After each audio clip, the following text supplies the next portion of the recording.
Hoje é dia de Pentecostes.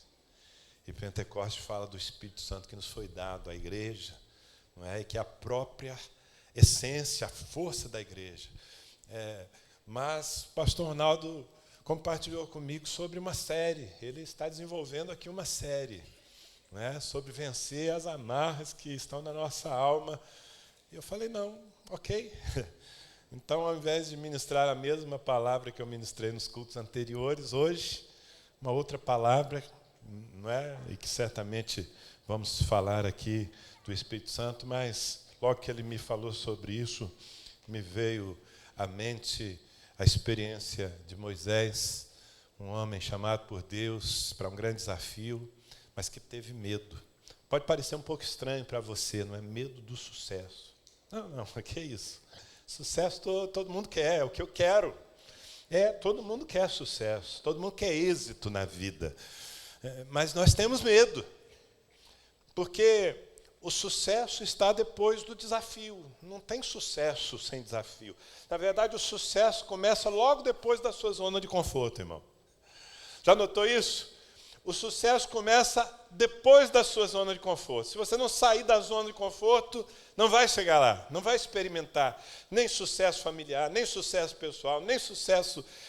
aliás, o conceito de sucesso, o mais exato que nós, não é, filhos de Deus, deveríamos assumir, sucesso é cumprir o meu propósito. Essa é a minha definição de prosperidade. Se fala tanto de prosperidade na igreja, não é verdade? E de uma maneira até bastante distorcida, quase que fazendo da vida com Deus uma barganha por coisas naturais. E eu não creio nisso. Eu creio sim que a presença de Deus na minha vida organiza a minha vida e, como consequência, então, todas as áreas da minha vida são abençoadas. Mas prosperidade não se escreve com S cifrão. Tem gente que escreve prosperidade, cifrão, já pensa em dinheiro, né? Não, prosperidade vai muito além disso. Para mim, ser próspero é avançar no projeto de Deus para a minha vida. Então, ser próspero em alguns momentos vai significar perder, vai significar ter menos. Por exemplo, na minha juventude, quando eu tinha lá os meus 19 anos, fazendo faculdade, querendo ser fazendeiro como meu pai, me dar bem, filho mais velho, o pai trabalhou tanto, preparou o terreno, eu só ia ganhar dinheiro e viver bem. Estava bom, sendo um bom crente, né? É válido. Mas aí o Espírito Santo, naquele tempo, me disse, Danilo, eu tenho um outro propósito para você. Não é cuidar de boi, de vaca, é cuidar de ovelhas. É servir a igreja, esse é o meu propósito. E para servir a igreja eu tinha que abrir mão de tudo aquilo que estava prontinho para eu pular dentro. E eu abri mão com muita alegria, porque o Senhor já tinha conquistado meu coração. Então eu perdi. Eu saí de Ribeirão Preto, não é? Meu pai com uma situação confortável na vida, depois de ralar, de trabalhar tanto. E eu fui para Ribeirão Preto aos 20 anos, amados. Plantar uma igreja, enviado como missionário. Até hoje eu não sei se o meu pastor naquela época me enviou porque acreditava no meu ministério ou porque ele não tinha uma outra opção. Porque com 20 anos não dava para acreditar muito em mim.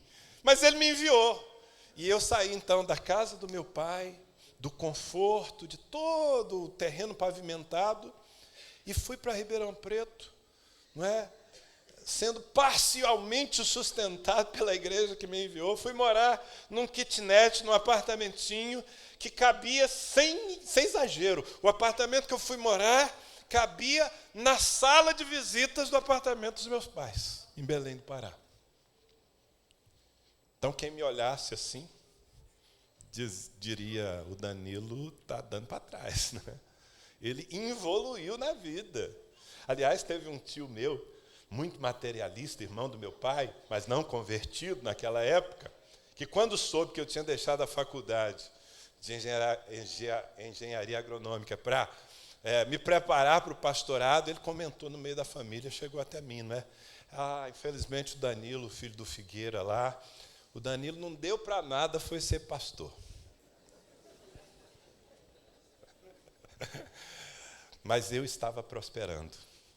Quando eu deixei aquela vida boa, para me submeter a uma situação naturalmente muito mais limitada, eu estava prosperando, porque eu estava avançando no propósito de Deus para a minha vida.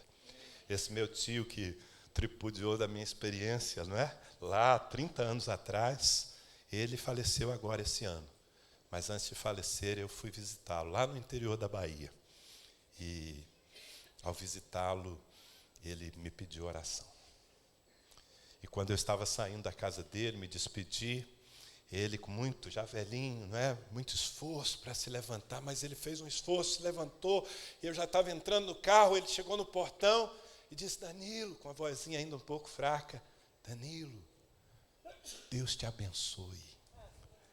E aquele Deus te abençoe foi para mim, sem dúvida, um reconhecimento de um homem que naquele momento achava que eu estava dando para trás, mas que agora, já na sua maturidade, já convertido ao Senhor, e sabendo do que Deus fez da minha vida, sabendo que eu sou pastor de uma igreja tão linda, abençoada. Nós somos uma família ali em Ribeirão Preto, amados, mais de 1000 células, mais de 6.000 pessoas que amam Jesus. Mas não é agora que eu sou um homem próspero.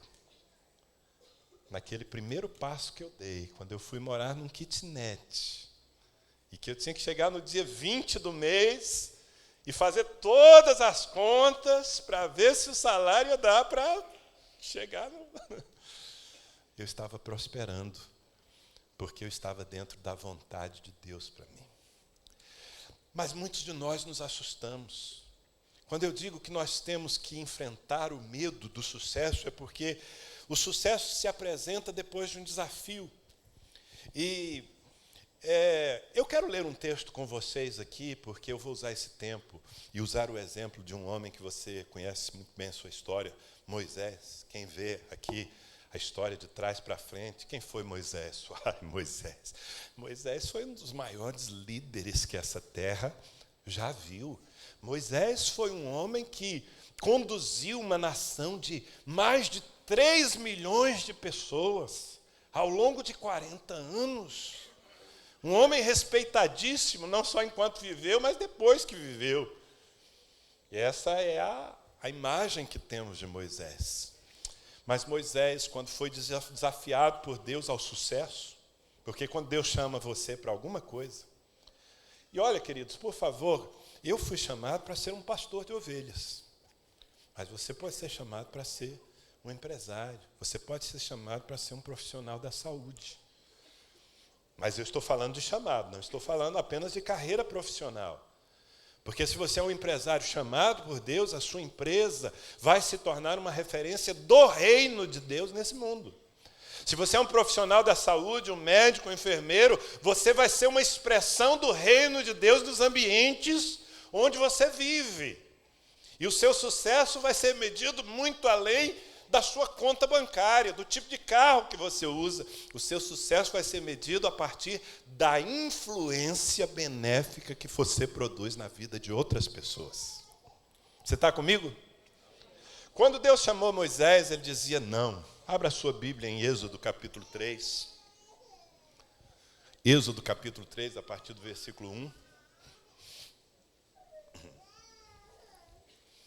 Abra a sua Bíblia ou ligue a sua Bíblia, né? Porque hoje em dia, né?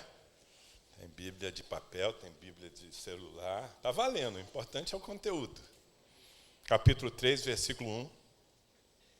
Apacentava Moisés o rebanho de Jetro, seu sogro, sacerdote de Midian, e levando o rebanho para o lado ocidental do deserto, chegou ao monte de Deus chamado Horebe. Apareceu-lhe o anjo do Senhor numa chama de fogo, no meio da sarça, de uma sarça. Moisés olhou e eis que a sarça ardia no fogo e a sarça não se consumia. Então disse consigo mesmo: irei para lá e verei essa grande maravilha. Por que a sarça não se queima? Vendo o Senhor que ele se voltava para ver, Deus, do meio da sarça, o chamou e disse: Moisés, Moisés. Ele respondeu: eis-me aqui. Deus continuou: não te chegues para cá, tira as sandálias dos pés, porque o lugar que estás é terra santa. Disse mais o Senhor: eu sou o Deus de teu pai, o Deus de Abraão, de Isaque, de Jacó. Moisés escondeu o rosto, porque temeu, teve medo de olhar para Deus. Vá um pouco para frente, capítulo 4, versículo 1. Capítulo 4, versículo 1. Deus disse, eu quero usar você, Moisés. Aí ele responde, respondeu Moisés, mas eis que não me crerão, nem acudirão à minha voz, pois dirão, o Senhor não te apareceu. Perguntou-lhe o Senhor, que é isso que tens nas mãos? Respondeu-lhe, um bordão, uma vara. Então lhe disse, lança-o na terra. E ele o lançou na terra, e o bordão virou uma serpente. Moisés fugia dela. Disse o Senhor a Moisés, estende a mão e pega-lhe pela cauda. Estendeu ele a mão e pegou-lhe pela cauda, e ela se tornou em bordão.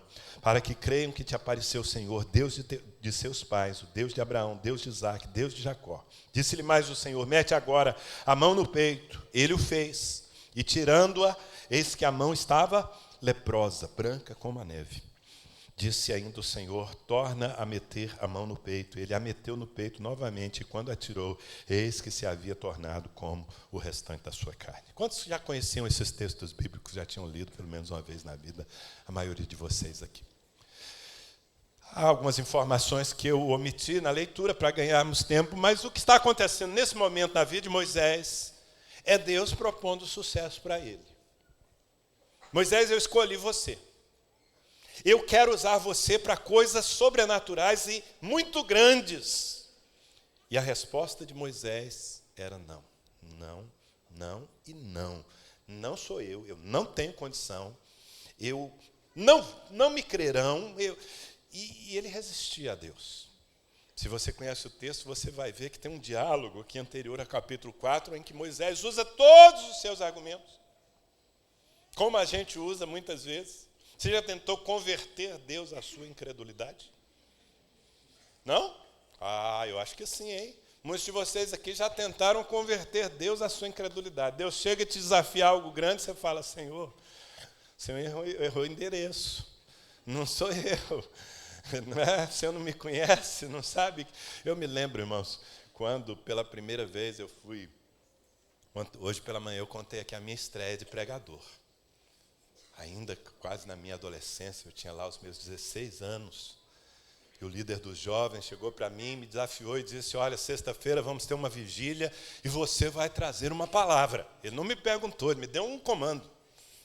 E eu, tentando não amarelar, não disse não. Mas foi difícil, porque aí eu era um sujeito absolutamente introvertido, tímido, eu não conseguia estabelecer diálogo com uma pessoa, imagine falar um grupo. Mas eu tinha uma missão e eu resolvi, então, tentar. Como eu não sabia pregar, nunca tinha pregado, eu falei, bom, eu vou decorar o capítulo de um livro. Pelo menos decorar eu sei. Vou decorar o capítulo de um livro e vou pregar, assim. Não é? Mas foi uma semana difícil, de dor de barriga, de mão gelada, aquela ansiedade, sem dormir. E decorei o capítulo de um livro. O título do livro era O Amor Ilimitado. Então vamos lá. Fui para a minha estreia. Cheguei lá, vigília dos jovens da minha igreja, isso lá em Belém do Pará. E o líder me passou a palavra, e eu com a Bíblia na mão. E a Bíblia começou a tremer, e o microfone tremia na outra mão. E eu estava ali, para minha estreia, diante de uma multidão de 6 ou 7 jovens, que eram os frequentadores daquela vigília, sem exagero. Né? E eu comecei a falar tudo que eu tinha decorado, mas, amados, eu pensei que aquele capítulo ia dar para uma conversa de uma meia hora, pelo menos, e com 10 minutos o capítulo tinha acabado. E eu entreguei a palavra de volta para o líder dos jovens e sentei num banco daquela igreja, dizendo, eu nunca mais faço isso na minha vida. Que fracasso eu sou. Que fracasso eu sou. Graças a Deus, naquela reunião tinha uma senhora, Penetra, uma irmã que se chamava Mariazinha. Ela era uma senhora já dos seus 60 e tantos, a vigília era dos jovens, mas como ela gostava muito de orar, ela foi para a vigília. Graças a Deus, porque me vendo ali desolado, com a cabeça entre os braços, num dos bancos da igreja, ela veio e colocou as mãos sobre os meus ombros assim, e disse, Danilo, Deus usou tanto você para falar comigo hoje. E naquela palavra simples, ela começou a ressuscitar o pregador. Mas eu não criei em mim. E aquilo se tornou um desafio muito grande, porque a minha primeira tentativa havia sido frustrada, apesar do consolo daquela senhora. Tempos depois, aí eu comecei a ajudar aqui e ali na escola dominical, e o meu pastor, não é, percebendo que havia pelo menos um potencial. Aí acontece uma coisa inusitada, sabe? Quando Deus quer jogar você para os tubarões, Ele faz cada uma. De repente, um pastor de São Luís do Maranhão, isso já uns 2 anos depois, um pastor lá de São Luís do Maranhão, amigo do meu pastor, foi nos visitar em Belém. Mas não foi uma visita assim, qualquer. Na verdade, ele foi a Belém para fazer uma prótese dentária, vulgo dentadura. Ele foi fazer uma dentadura e tiraram todos os dentes daquele pastor. Irmãos, chegou a sexta-feira, o protético lá atrasou o serviço e a dentadura não ficou pronta. E aquele pastor tinha que voltar para a sua igreja em São Luís do Maranhão para no domingo pregar, mas sem um dente na boca, irmãos, ia ser muito difícil. E ele chegou para o amigo dele, o meu pastor na época, e disse: vem cá, você não tem ninguém que possa me ajudar. Você não tem ninguém que possa me ajudar. Porque eu estou sem condição de pregar, eu não tenho ninguém na minha igreja, uma pequena igreja batista lá em São Luís do Maranhão, e o meu pastor falou: olha, tem um Danilo aí. Quem sabe ele pode acompanhar você. Bom, aí eu já tinha mais algumas experiências, e quando ele me convidou, eu falei: eu vou. Fiquei super honrado. Mas pensei, vai ser um domingo, bem, uma palavra eu tenho. Na verdade, eu só tinha uma. E eu fui. E ministrei a palavra naquele domingo, naquela igrejinha, né? Mas o Espírito Santo veio de uma forma tão surpreendente. O Espírito Santo veio de uma forma tão sobrenatural naquele domingo à noite. Tantas pessoas foram curadas e batizadas no Espírito Santo que eu não conseguia acreditar no que estava acontecendo. E quando terminou o culto, aquele pastor, ele se chama Oséias, pastor Oséias, desse tamaninho, ele chegou para mim e disse: oh, Danilo, foi tão bom. Você não ficaria conosco toda essa semana, porque aí nós vamos fazer uma semana de campanha aqui na igreja e você prega todos os dias. E eu falei: uau! Mas aí foi a crise, porque hoje, né, o Ronaldo me desafiou ali um pouco antes e, não, tudo bem, eu tenho uma palavra dentro da sua campanha, mas naquele tempo eu só tinha uma. E tinha sido gasta no domingo, entendeu? Então eu passei uma semana em São Luís do Maranhão. Você conhece? Quem conhece São Luís do Maranhão aqui? Lugar lindo, praias maravilhosas. Mas uma semana sem conhecer uma praia, uma semana sem nenhum turismo, porque a minha rotina durante aquela semana foi, durante o dia, me fechar no quarto e gemer. E dizer: Espírito Santo, eu preciso muito de Ti, porque hoje à noite eu tenho que ministrar e eu não sei o quê.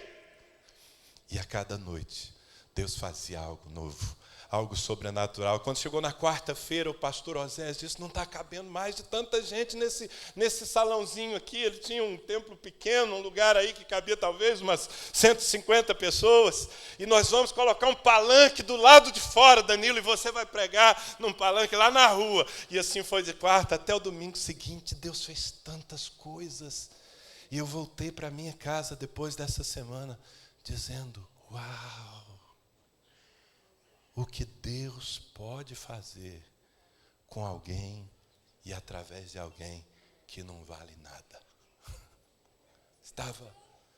Meus paradigmas tinham sido, muitos deles, quebrados por uma experiência com o Espírito Santo, mas o pavor de enfrentar Nós sentimos isso, temos medo de enfrentar. Moisés, quando ouviu Deus dizendo, Moisés, eu vou usar você. Amado, essa é a notícia que eu tenho para te dar. Deus quer usar você para coisas grandiosas nessa geração. Acontece que muitas vezes nós ouvimos isso e dizemos, não é para mim. E quando dizemos não é para mim, no caso de Moisés, quando ele dizia não é para mim, não era fruto da dureza de coração de Moisés. Era fruto das suas experiências. Moisés tinha uma história, e a história dele o havia levado a ser esse homem que não acreditava mais em si mesmo. E, queridos, todos nós aqui, de uma forma ou de outra, alguns, acredito, já superaram essa realidade, mas todos nós aqui somos a somatória do que nos aconteceu. E nem sempre o que foi nos acontecendo ao longo da vida, que foi construindo a nossa alma, construindo as nossas emoções, construindo a nossa personalidade, nem sempre o que nos aconteceu foi positivo. O Moisés que dizia, Deus escolhe outro, eu não tenho condição, eles não crerão em mim. Quem é esse Moisés? Sabe, eu não tenho tempo para fazer aqui uma investigação da sua história, mas você deve se lembrar de algumas coisas. Moisés, ele foi gerado na pobreza. Seus pais eram escravos no Egito. Quando Moisés foi gerado e nasceu, não havia nenhuma perspectiva natural, como muitos de nós.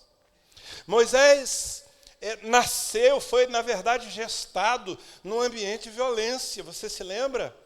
Porque os pais dele eram escravos e viviam debaixo dos chicotes de Faraó. E a violência marca as pessoas. Todo tipo de violência, violência física, violência sexual, violência verbal. Mesmo uma criança no ventre, cuja mãe vive debaixo do medo, do pavor, essa criança já nasce predisposta a se defender, a não acreditar, a ter medo. Porque as emoções se comunicam. Eu imagino que num auditório como esse aqui, cerca de 1000 pessoas talvez, haja gente aqui que foi ferido pela violência. Que talvez ainda é ferido pela violência. E isso vai nos mutilando, vai tirando de nós, não é, a coragem para enfrentar. Nós nos tornamos, muitas vezes, pessoas encaramujadas, fechadas, apenas queremos sobreviver. Moisés viveu isso. A expectativa do seu nascimento, se você se lembra, irmãos, na época em que Moisés estava para nascer, Faraó havia baixado um decreto, dado uma ordem, dizendo que todos os homens, filhos de hebreus, machos, deveriam ser mortos ao nascer. Então, aquele negócio de... Quantos de vocês aqui são pais, já têm filhos? Quantos? Então, você vai entender o que eu estou falando, né?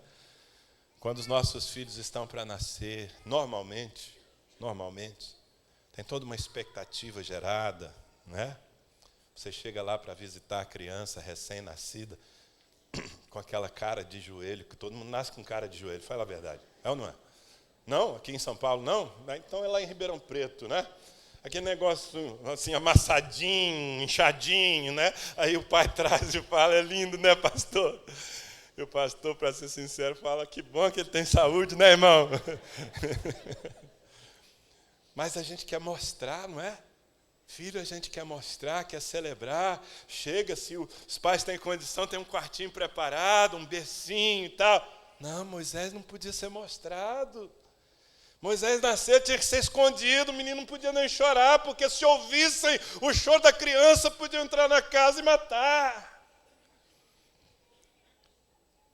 Essas foram as suas primeiras, em vez do mundo dizer assim, quando ele nasceu, seja bem-vindo, Moisés. O mundo falou assim, fica quieto, Moisés, não apareça, senão você morre. Gente, tanta coisa aconteceu. Aí ele começa a crescer, de repente ele vive situações que nós vivemos aqui também. Divisão familiar, tem um abandono, um dia a mãe dele, não por maldade, mas por não saber o que fazer, como cuidar, como defender. A mãe dele põe o Moisés num cesto e abandona as águas do rio. Até o nome dele era um estigma. porque Moisés significa literalmente tirado das águas. Eu fico imaginando que esse estigma, não é, o acompanhou a vida toda. Ele estava na escola, não é, e fazendo a matrícula, e o professor perguntava: como é o seu nome? Tirado das águas. Eu fui achado. Minha mãe me soltou no meio do rio. Abandono marca a vida da gente. Mulheres que são abandonadas, filhos que são abandonados pelos pais, ou literalmente, ou, não é, existencialmente, o pai está lá, mas não está, nunca teve. Eu sei que eu estou falando de coisas que acontecem com gente que está aqui. E essas coisas, elas vão desenhando a nossa expectativa, desenhando a nossa coragem, inclusive, ou a nossa covardia. Porque elas vão se somando e vão dizendo quem nós somos. O diabo usa tudo isso para dizer quem nós somos, e sempre quando o diabo diz quem você é, ele está mentindo, pode ter certeza. Moisés viveu tudo isso. Quando chegou na juventude, depois ele teve uma crise de mudança. Você já teve, assim, situações de mudanças drásticas na vida? Você dormiu de um jeito num dia e acordou de outro jeito no outro dia, em outra situação? Falência, alguma coisa assim. Lar dividido. Moisés também. Um dia ele era filho da escrava, cuidado, amamentado pela mamãe, apesar de toda a falta de recursos. No outro dia ele estava num palácio. Chegou um momento que ele não sabia quem ele era. O que eu sou? Eu sou egípcio ou eu sou judeu, hebreu? Eu sou rico ou eu sou pobre? Eu sou escravo ou eu sou chefe aqui? Eu não sei quem eu sou. Identidade. Muitas pessoas estão marcadas na sua identidade. Nessa geração, então, meus queridos, como Satanás tem trabalhado através, especialmente, das escolas, da mídia. Hoje, toda essa ideologia de gênero e todas essas coisas, e o rolo compressor do homossexualismo, tudo isso, uma estratégia de Satanás de confundir a identidade das pessoas desde cedo, para que finalmente elas sejam quem elas não são. E quando nós somos o que não somos, nós não topamos nada, não vamos dar certo. Quem está me entendendo? Então eu estou querendo te mostrar aqui que o Moisés que diz: Senhor, eu não dou conta disso.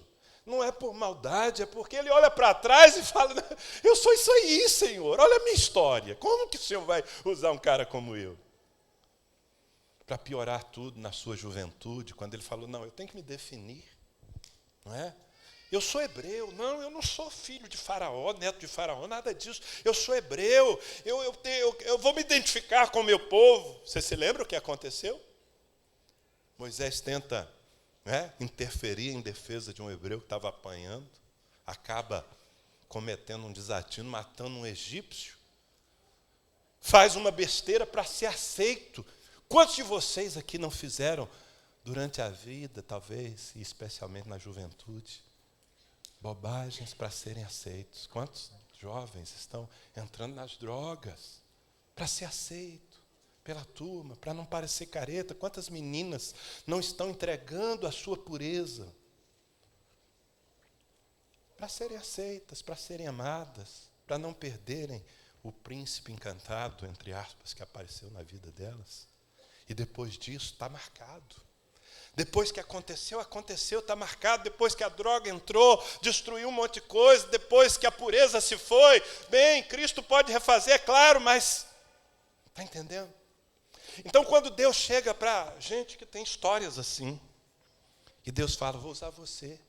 Vou fazer de você um assombro. Vou fazer de você uma pessoa bem-sucedida e referência para muita gente. Muitos de nós temos medo. E dizemos, às vezes não dizemos com a boca, não assumimos assim para todo mundo ver, mas lá dentro do nosso coração nós dizemos: eu não. Esses pastores aqui falam sempre de líderes, isso dá certo para o Ronaldo, olha, ele tem cara de líder, mas eu nunca vou ser um líder, nunca vou ser um empresário, nunca vou ser uma pessoa assim. E aqui nós estamos no impasse, Deus querendo usar e Moisés dizendo, eu não vou. Será que não há impasses aqui? Será que Deus não está propondo, ou vai propor amanhã a você coisas grandes e você vai travar a porta e dizer, ei, tenho medo desse sucesso. Eu, um grande líder, que é isso? Não dou conta, já tentei. Moisés tinha inclusive essa, mas já tentei. Eles não vão acreditar. Quando eu tentei a primeira vez, eles não acreditaram. Me botaram para fora, me chamaram de assassino. Como é que eles vão acreditar agora? Como é que a minha família, pastor, vai acreditar em mim? Eu só dei frustração para os meus pais. Agora eu chego dando uma de homem de Deus lá, eles nunca vão acreditar em mim. Bem-sucedido? Ah, pastor, se eu te mostrar os meus boletins escolares, os que restaram, porque... Mas como é que Deus resolveu esse impasse? Como é que a gente se resolve? Eu acho muito interessante, irmãos, que aqui nesse duelo, porque Deus queria vencer Moisés, Deus queria, e quer na sua vida também, acabar com seus argumentos. Falar para você, olha, tudo bem, eu conheço a sua história, ela é importante, relevante, mas eu tenho um argumento mais forte do que tudo que te aconteceu até hoje. Jesus Cristo morreu por você e você teve um novo começo nele. Bom, isso soa bem teologicamente, mas você tem que trazer isso para a sua experiência. E você sabe que tem gente que falando resolve, né? Mas tem gente que tem que desenhar, é ou não é? Tem que desenhar para o cara entender, é ou não é? Não sei se é você, mas tudo bem. Se precisar desenhar, Deus desenha. Para Moisés, Deus desenhou. Porque aqui, sabe o que destravou a vida de Moisés? Sabe o que fez finalmente Moisés dizer, ok, Senhor, estou indo. Egito, me aguarde. Sabe o que? Deus fez 3 sinais. 3 coisas sobrenaturais diante dos olhos de Moisés. E cada um daqueles 3 sinais representavam uma revelação. Não eram só sinais. Não era só assim um show pirotécnico de Deus para falar, cheguei, Moisés. Não. Foram 3 sinais sobrenaturais que traziam uma mensagem. Do que eu estou falando? Eu vou lembrar você os 3 sinais que aconteceram ali no Monte Horebe e que mudaram a perspectiva, destravaram o coração de Moisés e arrancaram dele o medo de ser bem-sucedido. Quais são? Primeiro, eu não vou colocar na ordem, ok, cronológica. Eu vou abordá-los noutra ordem aqui. Mas um sinal que Deus fez foi dizer, Moisés, mete agora a mão no teu peito. E ele meteu a mão no peito. Tira. E ele tirou. E quando ele tirou a mão do peito, o que ele viu? Quem se lembra? Lepra. A mão dele ficou leprosa. Isso se nos apavoraria, hoje. Né? Já pensou você tendo uma experiência dessa? Você ficaria apavorado. Naquele tempo, então, nem se fala. Porque hoje, não é? Nem se fala lepra, não é? Hanseníase, tem tratamento. Então, mas naquele tempo, lepra matava. Lepra era maldição. Lepra era sinal de pecado, tanto no meio do povo de Israel, não é? Que estava nascendo ali, quanto no meio das nações. No Egito, lepra era pecado. E ele mete a mão no peito e tira e vê lepra. Deus fala, mete 2ª vez. Repita comigo, 2ª vez. Mete 2ª vez a mão no peito comigo, Moisés. E Moisés mete a mão leprosa no peito. Quando ele tira, um milagre acontece, a lepra desaparece. E o que significa isso, amados? O que Deus está querendo transmitir para Moisés e para você, para cada um de nós, que estamos muitas vezes travados diante dos nossos desafios, da nossa culpa, inclusive. Porque uma das coisas que mais nos prendem é a nossa culpa. Eu já fiz e fiz errado, eu não dou certo. Talvez alguns de nós até crescemos ouvindo, você não vai dar em nada, você não presta para nada, você... Pronto, imprimiu. Aí Deus chega e fala para você, mete a mão no peito. E quando Deus faz você olhar para o que tem dentro de você, Ele não está negando a sua história, pelo contrário, Ele está afirmando a sua história. Toda vez que você meter a mão no peito uma vez, o que você vai ver é isso. É lepra, é enfermidade, é fracasso, é pecado, é mentira. Porque foi isso que nós produzimos, e é isso que nós produzimos fora da graça. Não, Deus não está aqui para fazer um faz de contas. Deus não está aqui dizendo: Moisés, eu sei que você sempre foi um homem muito santo e perfeito, por isso eu escolhi você. Deus não está olhando para você e dizendo: olha, como eu sei que todos os dias da sua vida foram retos e bem-sucedidos, pronto, eu vou te usar mais ainda. Não. Deus começa sempre de quem nós somos. Ele sabe quem eu sou. Ele sabe quem você é, no natural. Leprosos, perdidos, desgraçados. Desculpa, mas é isso. Sem graça, sem a graça, nós somos o quê? Desgraçados. Todos pecaram e destituídos estão da glória de Deus. Mete a mão no peito, lepra. É isso que você é. E de fato, olhando sob a perspectiva da primeira vez, você não serve, não dá. Mas preste atenção, meu irmão, pelo amor de Deus, entenda isso no seu espírito. Deus te diz: segunda vez, mete a mão no teu peito. E quando ele mete a mão no peito pela segunda vez, e ele tira, a lepra havia sido arrancada, e a sua mão estava como a carne de uma criança. E o que Deus está falando?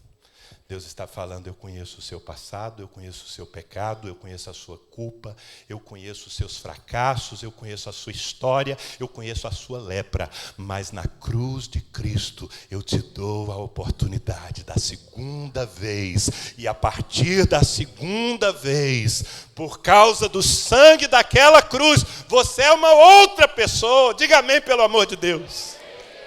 Uma outra pessoa.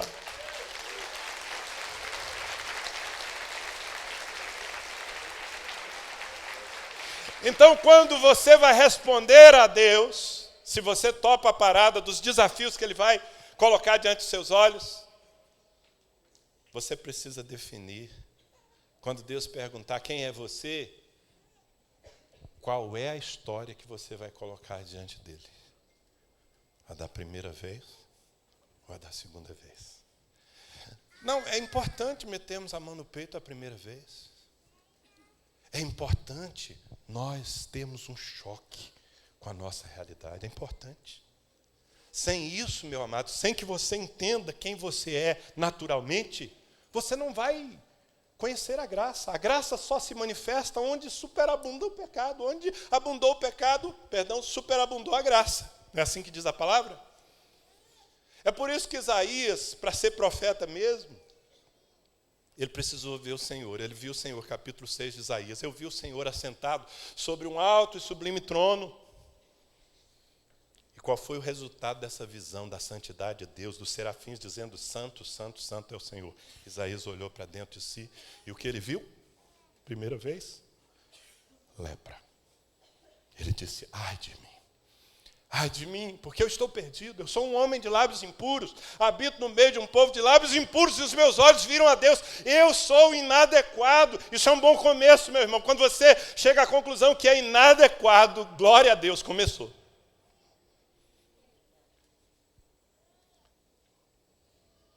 Pedro, Simão Pedro, pescador. Jesus entra no barco dele. Vamos pescar, Pedro. Pedro diz: Senhor, o mar não está para peixe. Eu sou pescador experiente, passei a noite tentando pescar, não deu nada. Hoje está fraco. Jesus disse: mas agora eu estou no barco, vamos comigo. E você se lembra da história, Pedro fez a maior pesca da sua vida, quando ele se deu conta de que ele, Pedro, estava diante do Filho de Deus. Qual foi a palavra? Senhor, retira-te de mim. Retira-te de mim, porque eu sou um pecador. É sempre aqui que começa a história de um homem de sucesso. É alguém que diz: eu sou um leproso, eu sou um pecador, eu sou um incapaz, eu sou um inadequado. Mas se nós pararmos aí, nós seremos só isso.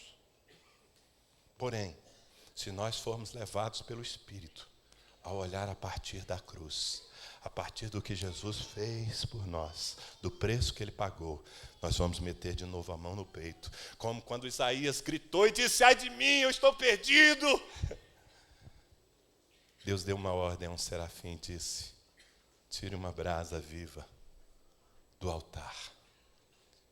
E o serafim buscou aquela brasa viva e tocou nos lábios de Isaías e disse: mas eis que a tua iniquidade foi tirada.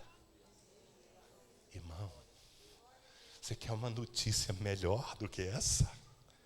A tua iniquidade foi tirada, o teu fracasso foi tirado, a tua culpa foi tirada. Segunda vez, fala para o seu vizinho, segunda vez. Essa é a revelação da graça, segunda vez. Começou a destravar a alma do Moisés. Mas não foi só isso. Deus também diz para ele: Moisés, o que você tem nas mãos? Ele olha para a mão e ele tem o quê? Uma vara. Um cajado, um bordão, uma vara, instrumento de pastor. Moisés estava pastoreando ovelhas no deserto. Deus diz assim: lança essa vara no chão. Em outras palavras, para você entender, abre mão da vara. Amado, vara, bordão, cajado. Ok? O que significa isso no linguajar bíblico? Vara, bordão, cajado. Cajado, o que significa? Ministério, certo? Certo? Ministério de pastor, pastoral. E Deus está dizendo: Moisés, eu tenho um ministério para você. Agora você tem que tomar uma decisão em relação ao meu chamado para a sua vida. No caso de Moisés, era literalmente ser um pastor de uma multidão, como o meu. Deus disse para ele: eu estou traduzindo aqui para vocês. Moisés, você vai ter que decidir se você vai assumir o cajado, se você vai assumir a minha vontade para a sua vida, ou se você vai abrir mão. Abre mão. Ele abriu mão. Quando ele abriu mão, o cajado virou o quê?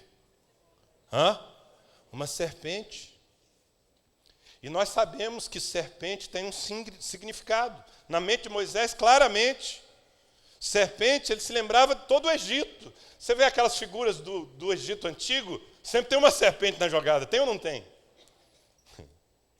E biblicamente falando, serpente fala de Satanás e de todo o seu império. E todos nós estamos diante de uma decisão, irmãos. Porque Moisés, ele está fugindo. É o que diz a Bíblia. Está escrito na sua Bíblia. Moisés lançou o cajado no chão e fugia da serpente. Eu pagaria para ver essa. Se eu pudesse filmar, então, para botar no YouTube depois. O Moisés fugindo da serpente. Fuga. E assim vivem muitos servos de Deus na perspectiva da fuga, porque não assumem o chamado de Deus para a sua vida, não aceitam o desafio. E se você não aceita o desafio, você vai fugir. Aquilo que deveria ser poder na sua vida vai se tornar ameaça para você. Eu não tenho dúvida de que quando o Senhor me chamou para ser um pastor, se eu fizesse todas as contas naturais e dissesse: não vou fazer, eu ia começar uma vida de fuga do propósito. Mas aí Deus dá uma ordem para Moisés, uma ordem esquisita. Pega essa serpente, Moisés. Na versão super atualizada, para nordestino. Seja macho, homem. Mas Deus diz: pega pela cauda. Gente, eu vou dar um conselho para vocês. Nunca peguem uma serpente, tá? Não faça isso em casa. Mas se você tiver que pegar uma serpente, não pega pela cauda. Você tem que pegar por trás da cabeça, porque se pegar pela cauda, ela vai se voltar contra você. Mas Deus está dizendo: Moisés, pega pela cauda. E ele, imagino que com muito medo, foi lá e pegou. E quando ele pegou pela cauda, a serpente se transformou num cajado. E aquele cajado era a autoridade de Deus na vida de Moisés. Foi com aquela vara que Moisés liderou uma multidão. Foi com aquela vara que Moisés abriu o mar vermelho. Amado, veja bem, os grandes desafios que estão na sua vida, eles são desafios e são ameaças enquanto você não ousa fazer a vontade de Deus. No dia que você ousa fazer a vontade de Deus e cumprir o propósito, os seus problemas se transformam no seu testemunho e na sua autoridade. Amém? O terceiro sinal, que na verdade foi o primeiro na ordem. Moisés tinha acordado aquele dia para mais um dia modorrento no deserto. Moisés já estava há 40 anos naquele desertão, cuidando das ovelhas do sogro, sem perspectiva, largadão. Acordou para mais um dia. Você já foi a um deserto? Alguém aqui já fez uma viagem ao Oriente Médio? Já? Alguém? Gente, pensa numa coisa sem graça. É um deserto. Deserto não tem novidade. É a mesma coisa. O cenário que Moisés estava acostumado a ver todos os dias há 40 anos é deserto. Lá naquela região, as plantas que ele conseguia ver eram uma tal de sarça. Se eu estivesse lá na minha cidade, Ribeirão Preto, seria sarça. Lá eles enrolam bem a língua, né? Tem alguém de Ribeirão aqui? A sarça ardente. Então, sarça era o que ele mais vinha. O que é uma sarça? É um arbusto, um espinheiro do deserto. É um espinheiro seco, feio. Mas naquele dia, presta muita atenção, amado. Naquele dia, uma sarça chamou a atenção de Moisés. Porque Moisés olhou para uma sarça e aquela sarça estava pegando fogo. Mas o mais interessante é que a sarça ardia, mas não era consumida, ou seja, o fogo não acabava com a sarça. E qual foi a expressão de Moisés? Eu não sei se você prestou atenção. O que é aquilo? Correrei para lá e verei esta maravilha. Diga maravilha. Uma sarça virou uma maravilha. O que Deus está querendo falar contigo, meu irmão? O que Deus estava querendo falar com Moisés? Moisés estava mostrando, o Senhor estava mostrando a Moisés sua própria vida no espelho. Deus estava dizendo, Moisés, eu te conheço. Eu sei que você não é mais do que um espinheiro do deserto. Você se tornou um homem sem graça, um homem seco.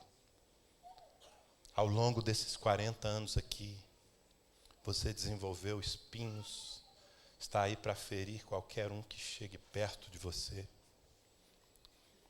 Eu sei que você é isso. Eu sei, Danilo, que você não passa de um homem sem graça, mal-humorado às vezes. Mas presta atenção, meu filho.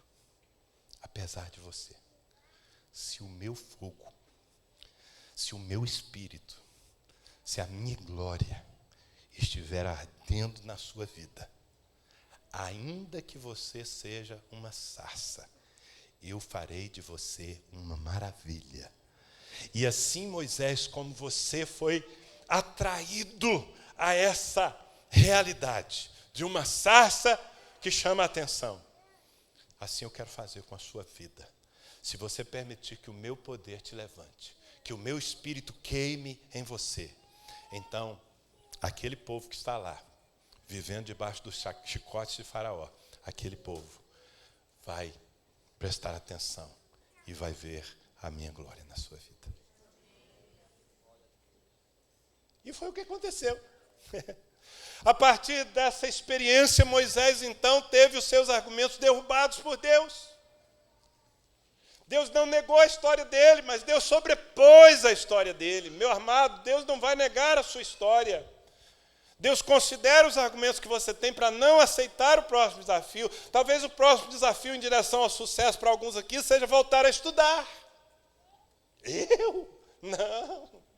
Eu já tentei. Talvez o sucesso para alguns aqui seja construir uma família. Ah, pastor, você não sabe de que tipo de família eu venho. Estou fora. Bom, isso é a sua história. Isso é a primeira vez. Isso é a sarça sem o fogo.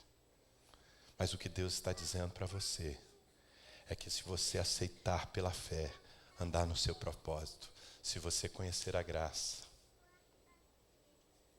se você entender que na sua atitude de assumir o propósito, você domina sobre aquilo que te ameaça. E se você compreender que o Espírito Santo, esse Espírito, que hoje comemoramos o dia de Pentecostes em alusão à sua vinda, esse Espírito que não é uma influência, ele é uma pessoa. É uma pessoa que veio ficar no lugar de Jesus. Assim como os discípulos se relacionavam com Jesus, acordavam e dormiam, conversavam, compartilhavam. Já pensou aqueles 3 anos na vida daqueles homens? Pois bem, o Espírito Santo, que é alguém, não é algo, que habita em você. Se ele tiver espaço para queimar, se ele tiver espaço para manifestar o seu poder, por mais comum que você seja, você vai se tornar uma pessoa sobrenatural nessa terra. Gente, não há ninguém mais comum do que eu. Ninguém. Eu contei para vocês aqui sem nenhum exagero da minha inabilidade, do meu receio, da minha timidez. Mas eu sou pastor de uma igreja com 6.000 pessoas por enquanto. Não fica me olhando com essa cara, não. Eu sou uma sarça. Mas sabe qual é a diferença? Tem fogo em mim. Quando eu cheguei a Ribeirão Preto para plantar uma igreja, eu era só um moleque de 20 anos. Não tinha experiência, não tinha pedigree. Mas tinha fogo. E tinha graça. Tinha consciência de quem eu sou em Cristo. Se você tiver essas coisas na sua vida, o sucesso está logo ali. E os argumentos que travam a sua alma, eles caem por terra. Quando essas coisas passam do nível de uma pregação de um gordinho que veio num domingo à noite pregar na sua igreja. Se você permitir que essas verdades sejam uma revelação e levem você ao desafio de assumir. Assuma. O que Deus está te chamando para você fazer, faça. Se é para pegar pela cauda, pegue. Porque ou você fica correndo e fugindo disso, ou você transforma isso no argumento da sua vitória. Você recebe essa palavra? Você entendeu essa palavra? Destravando a sua alma, vencendo o medo do sucesso.